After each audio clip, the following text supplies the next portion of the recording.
Ladies and gentlemen, boys and girls, flippers, dippers, and waitress tippers, welcome along to the Joe Spivey YouTube channel, where we discuss books and little else. And I know that it's not Tuesday, folks, but I am going to be characteristically heretical. I am going to swim against the tide, and I'm going to produce a tag and publish it on a Wednesday, heaven forbid. Partly because I only saw it on Aaron Facer's channel yesterday and didn't really have time to get it done in the nocturnal endings of Tuesday, so I'm going to do it on a Wednesday instead. But a little bit of personal information just before we get going again. There's always a story, there's always a diatribe, there's always something for me to prevaricate and fumigate against, or on, or talk on, or whatever. And that is, it's personal again, folks. There's an advert going around, linear television in the United Kingdom at the moment for Sudocrem. I don't know whether you Americans have it, or even any on continental Europe. Sudocrem. I should have brought the little tub, and they're trying to redefine their character. Sudocrem is inextricably linked with nappies and their nether regions, or at least with nappy rash, babies and their nether regions. But they're trying to broaden out. The advert reminds us that it can be used for teenagers on their spots. It can be used for skateboarders when they hurt their elbows. It can be used for, apparently, on both genitals of a sort of prospective partnership. So men and their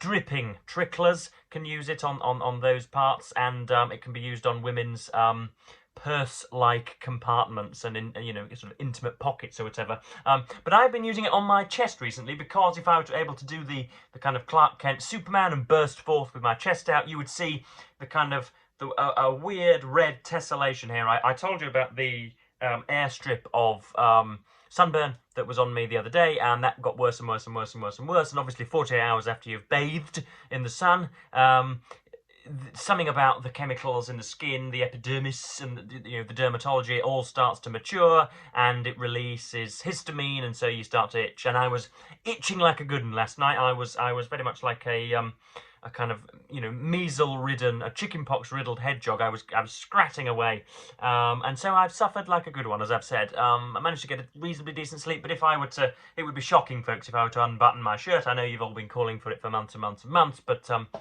that's how it is at the moment. It's a kind of horrid, as I say, tessellation. I've got the ugliest sternum for miles around. But anyway, I'm going to crack on with the reader's profile tag. We've got, this is the only time I ever write anything down or prep anything, really, for my YouTube videos. Yes, we've got the reader's profile tag.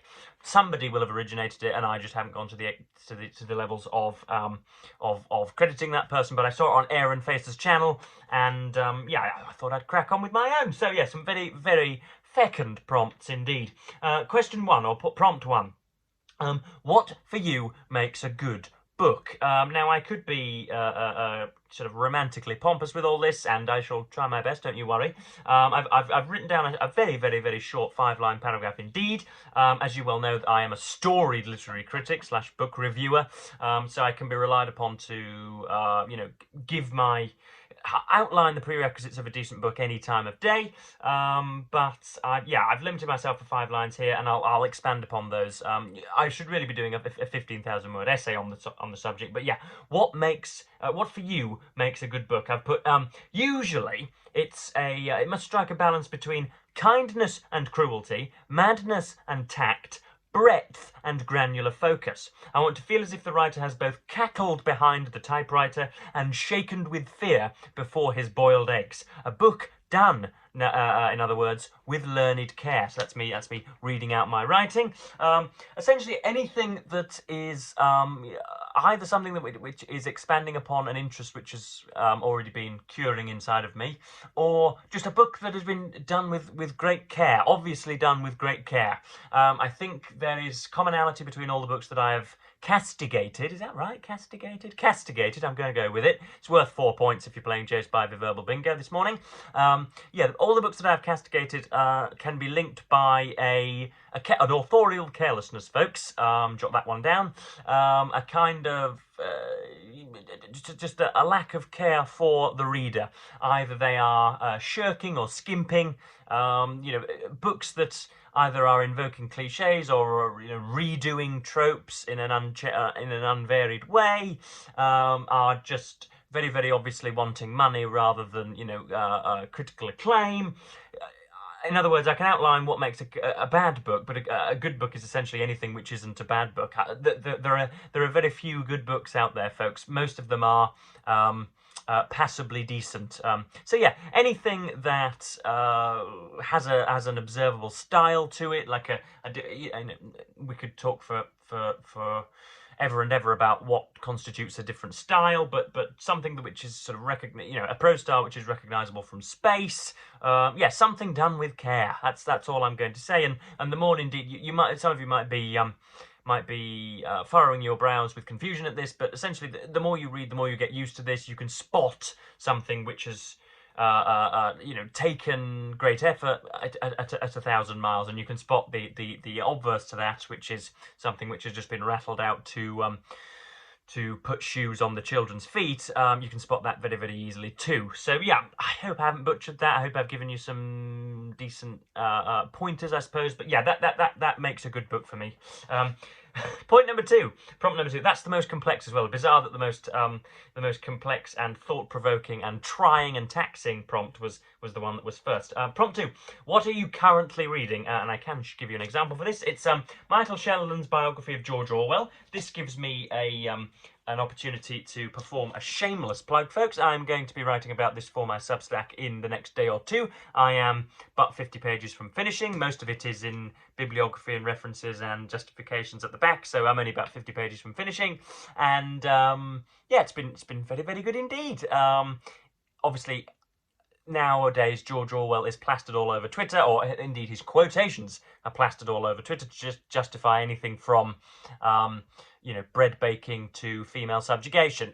So yeah, Orwell is a significant figure nowadays. He is the darling of everyone, seemingly, much easily quoted. But yeah, this has been an analysis more of Orwell's writerly capabilities, his legacy as a writer rather than as a political grandstand public figure, which is really obviously in the 21st century what he has become. So yeah, very, very nice indeed. I'm going to be talking about his lack of invention in his fiction. Seemingly, according to Sheldon and very many of the books that I've read, nearly everything that he wrote about almost happened to him perfectly in real life. You've got bits about his being, you often talk about this with the ultra-nationalism of the outsider, or at least somebody who, in other words, in a different domain for Orwell's perspective, the very, very rich Etonian, not very rich, but privileged Etonian who nonetheless tries to go down to the underbelly of society. So that's what Sheldon focuses on as well. So that's what I'm reading at the moment. I'll be finishing that today. Prompt 3. What's the last book you didn't finish and why? Again, this is much known on YouTube, and I think I devoted an entire video to tearing this down to bits. This is Crime and Punishment by Fyodor Dostoevsky, the entirety of which, of course, is, or at least the dramatic crux is very, very dependent upon one's empathy for Raskolnikov, and I simply, that empathy was never stirred within me, unfortunately, folks, and so I never really got on with it. I don't really know what else to say beyond that. I got I think about a third of the way through. Very many of you have been confused and baffled by my disapproval of it, given that it is a storied canonical classic. I don't know whether it's the presence of the translator, but yeah, it amounted to what I'm going to call Russian brutalism, folks. I'm not getting along with nearly any Russian literature so far in my reading life. They seem to think that it's all right to just talk about a character's internal thoughts and action rather than sort of really sort of gripping you with, again, artistic style. And, I sense with this and with great swathes of War and Peace and bits and bobs of Anna Karenina that they were just typing the very first words that were coming into their minds. There was absolutely no filtering of what was going onto the page. It was just, ooh, here's a sentence, bang. Ooh, here's a sentence, bang. Doing 15,000 words a day, and that might be jolly good if your publisher needs you to spew out your copy. But for readers, that can be a little bit, again, trying and enervating at times. So yeah, again, I've gone on a little rant and I haven't quite justified it to myself, but it just wasn't really, considering the person, spoilers folks, murders 2 people within the space of 90 seconds or whatever, or half an hour, I found it very, very boring indeed. So yeah, that's the last book that I think anyway, the last book that I DNF'd. Yeah, prompt number 4. What obscure book do you wish other people would read? Now, this is an obscure answer to the obscure question. I have 2 here, and they're not necessarily books that should be read from cover to cover, but they are absolute stalwarts that all decent writers, readers, and cultured individuals ought to have at their sides, at their bedsides, on their docket. So I've got the Oxford Dictionary of Idioms there with a flying pig, which is meant to denote an impossible situation, of course. And then we have a Dictionary of Literary Terms and Theory. Again, I've pointed out, if indeed, ladies or gentlemen, if you stumble into a potential mate, a mammalian's boudoir, and he's got one of these on his shelves, then you should absolutely run a mile, because that is an example of scabrous pedantry. But yeah, these 2 are obscure books nonetheless, because they aren't on very many people's shelves. They are reference books and guides. But yeah, I would highly recommend that you have some idioms, you know, sort of shelved in your closet, because that's a good, idioms are a decent get out of jail free card if indeed you are struggling for a phrase. And of course, literary terms and theory are going to be necessary if you're at university, heaven forbid, doing a tertiary degree in this garbage, or you want to know a little bit more about modernism, or goodness knows what else. So yeah, recommendations, I suppose, they're reference guides. Don't read them cover to cover, because you will end up throwing yourself from a bridge. But I think they're books that should be on your bedside nonetheless, folks. Prompt number 5. What's the longest book you've ever read? And this is a close tie. I think War and Peace. I had to do a little bit of a word count check, but I think War and Peace is about 300,000. I think by about 10 or 15,000 words, this one pips it to the post, folks. Both of those books that I've just mentioned were given, were allotted, I think 2 or 3 videos worth, respectively, on my channel. And this is The Rise and Fall of the Third Reich. I found the paper cover for it. I was looking just up there. The other day I was looking for magazines that I could, you know, pointlessly pitch my reviewing services to, and in that little folder there, I found the jacket, or at least the skin sleeve. This is a photograph of Mr. Shearer himself, and there, of course, is the horrid swastika, which was co-opted by the Nazis, but was originally a some kind of Hindu or Buddhistic symbol for peace, which I you know, God and nature work in mysterious ways. Quite why it was adopted by the most heinous and barbarous people ever to grace the earth. Goodness knows why. But yeah, this was a huge undertaking for me, and I think I covered it in 4 parts on this channel. What can I say? I went back to it just a few days ago, actually, to the specific section that I always cite. It's where it was involving. I was having a discussion about xenophobia on Instagram, which is usual for me, and I was drawing a comparison and analogy between the otherwise upstanding, benevolent, beneficial, tax-paying, house-owning, mortgage-owning individuals in Germany in 1935, who were, as I say, otherwise excellent, upstanding citizens, to whom Shearer would address the question of or would address the Jewish question, and all of a sudden they would come out with the most rebarbative statements you had ever heard. In the same way, some of my distant family members, some of the people I've worked with, some colleagues, otherwise excellent people who would give you their last £5, and to whom you could go for biblical shelter, if indeed you had you know, a pregnant wife and things had got suddenly bad for you. Excellent people, whose opinions on brown people in the streets is utterly awful and heinous. So I was I went back to that as a little bit of a sort of sociological / demographic comparison just the other day. So I am using it all the time. I think Shearer managed to sort of retrospectively bowdlerized some of the text, because I think when looking back on it, he himself thought that he was a little kind to Hitler and didn't want to be seen as a Hitlerian. So yeah, apparently that's what went on with that. Point 6. If you I've written out the question terribly, but I can remember it. If you were to have a dinner party, I think it is, with 5 fictional characters, who would they be? And I've mentioned some of these again on very many occasions, but I've got a list of 5 here. I've got Henrietta Stackpole from Henry James's Portrait of a Lady. She is probably my favourite literary character. In fact, she is. She is somebody who is not afraid to trod on some very febrile ground. It's essentially a slightly rambunctious, very, very intemperate, but gorgeously intemperate, and just very, very nasty, prickly, but very, very journalistically capable young columnist who comes across from America to Britain and, as I say, skewers all of the sacred cows of this green and pleasant land. Next up we have, again, someone very similar. This is, I'm starting to itch my chest, which is not a good sign. Mrs. Cadwallader, I think is the pronunciation, from George Eliot's Middlemarch. She would be a decent raconteur. She is a gossip and a busy mouth, a busybodying gossiper. Yeah, she'd be good for stories around the table. Of course, she would require the most obsequious care. She'd want this meal and that meal and this meal and that meal and this meal and that meal brought to her very, very quickly indeed.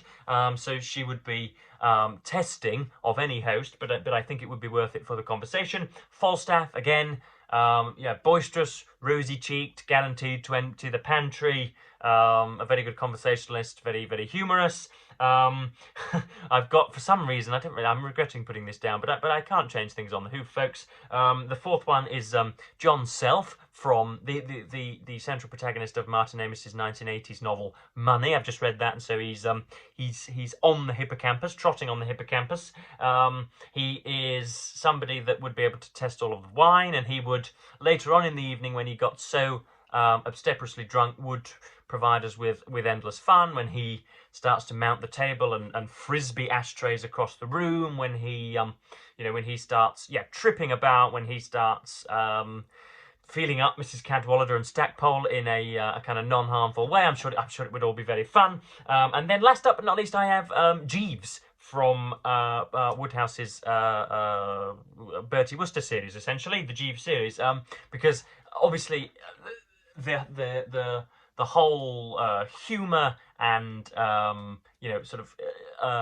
lip-biting comedy involved in the Woodhouse novels is predicated upon Jeeves's terse nature and the limited extent to which we learn about him. We know that he is a very, very perspicacious person indeed, but we don't quite know bits and bobs about him. So it'd be nice to get Jeeves's, at least I haven't read any books that have done that yet. It's a bit of a shadowy figure, so I would like to get Jeeves's opinion on all sorts. I think he'd be a pretty good storyteller because Woodhouse will no doubt have omitted a great deal of Wooster's adventures, and we get to hear about them too, and we get to bring Jeeves into this a little more as well. Prompt 7. 5 books you'd want if stranded on a desert island. Now, this hypothetical situation is the bane of my existence because I'm asked this quite a lot, and it's I think a little bit. I'm sorry for insulting the methods of the creator of this tag, but what else can I do? I don't really like this hypothetical, but I'm going to answer them anyway. They essentially mean the 5 books you would save if it was made clear that your property was going to be hit by a landslide in the next 15 seconds. So I do have answers to that question. First up, we've got Middlemarch, already mentioned in this tag. Just absolutely continuously brilliant. I'm going to do a reread of it this autumn. I need a second copy because my original Penguin Classic is tattooed with all of my undergraduate scribblings, and so I'm going to need a different one if I want to do another reread of it. And I don't want to be kind of thwacked in the face with my former erudition or lack thereof. But yeah, a ridiculously good novel to which everybody can always return. Complete works of Shakespeare, because you can't go wrong with the immortal bard. Robinson Crusoe, because if I am, heaven forbid, stranded on a desert island, then I'm going to need to make rope with the human hair from my back. I need to know how to catch trout and how to speak Swahili with the locals or whatever. So yeah, I would use Robinson Crusoe, not as a decent book, because I don't actually like it, believe it or not. I read it for the first year of university. I need to reread, but I remember not liking it. But that would be a decent guide book, I think. Next up, we've got, just for its insatiability, Trevor Montague's A to Z of Everything. The other night on I think it was Instagram, or it could have been Gmail, I happened to run into or was involved in messages with a part-time quizzer, and they mentioned this book as, again, just a very, very enduring work that is apparently returned to by a great deal of quizzers. Trevor Montague's A to Z of Almost Everything. I've never read a word of it, don't have possession of it, but I think I'd quite like it. It's a great guide to quizzing. And Anthony Trollope's latter-day novel, The Way We Live Now. Again, another sort of 700 or 800 page toe crusher, which is situated just down there. Again, something that rewards rereads time and time again, I believe. And then prompt 8, one book you could not put down, and this is, again, I've got a copy of it. This is Britain Since 1918, The Strange Career of British Democracy by David Marquand. I think this is about 400 pages, and they're not small pages. Look, there are no pictures in this one, folks. No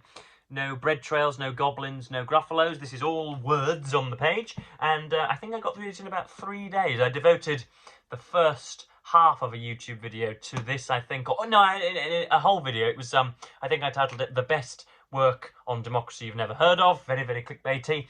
And yeah, this is really, really excellent. The outlining of the kind of what can we say, the nascent brilliance of democracy, or at least the nascent utility of democracy, is really, really nice. And yeah, I really, really enjoyed this. And then prompt 10, if you were to write a book, what would it be about? Now, I have written books and abandoned books, and written other books and abandoned other books time and time again. I made it public knowledge and frankly put it in the bin, but I did once have an idea about almost a political thriller, but a kind of sort of neo-Trollopian novel set in and around Westminster and Parliament and Number 10 Downing Street, which sees or posits a world in which there is a new senolytic discovered by a random Danish company, which prolongs the life of ordinary citizens by 50 or 60 years, and does a great deal to mitigate against neurodegenerative diseases such as Alzheimer's and the like. But it's also, probably later in the novel, you'd learn that there is a caveat or another side to the coin, and how that would work with a new populist leader in Number 10 Downing Street, who was the only person that was willing to say that he would implement the drug. So I've started, I wanted to write a big 500-page toe crusher on that, and it fell to bits after about 20,000 words. It wasn't through my laziness or anything like that, but nothing was working. I realised that the plotting, the exhaustive plotting that I'd done was not nearly exhaustive enough. I have written a short story, which I hope in a rather Holmesian way to return to as a central protagonist, about a lyrical fiddler who, if, for example, there is a best man who doesn't quite know how best to articulate his love and thoughts on the groom, then he goes to the lyrical fiddler in question and seeks his erudition and his articulate thoughts for a small sum. I would like to write a biography of the much maligned Lance Armstrong. I think his re-edification in the public sphere, I think his ability to reinvent himself is typical of a sort of polymorphous, shape-shifting narcissist. And I would very much like to put the boot in, because all of a sudden people have forgotten that it wasn't just his use, abuse, encouragement of, and procurement of performance-enhancing drugs in the 90s and early noughties that was the reason that he is so hated. It was the fact that he sought to trod underfoot anybody that stood in his way. He was just horrendously abusive and manipulative and psychologically damaging. So I'd like to write a biography of him, and on and on and on and on and on it rolls. Eventually, when I am actually paid for my writing, it would be nice to get all of those down. But who knows, folks? I may disappear in a week or so, never to return. Who knows? But yes, I think that pretty much covers me for the, what was it called again? The reader's profile tag. Some very, very nice prompts. I'm going to go and finish Michael Sheldon's biography of Orwell, and then go and get my eyes tested, folks, because apparently I'm long-sighted. So that'll be fun, won't it? I'm, of course, as ever, going to thank you ever so much for watching BookTube, and say goodbye.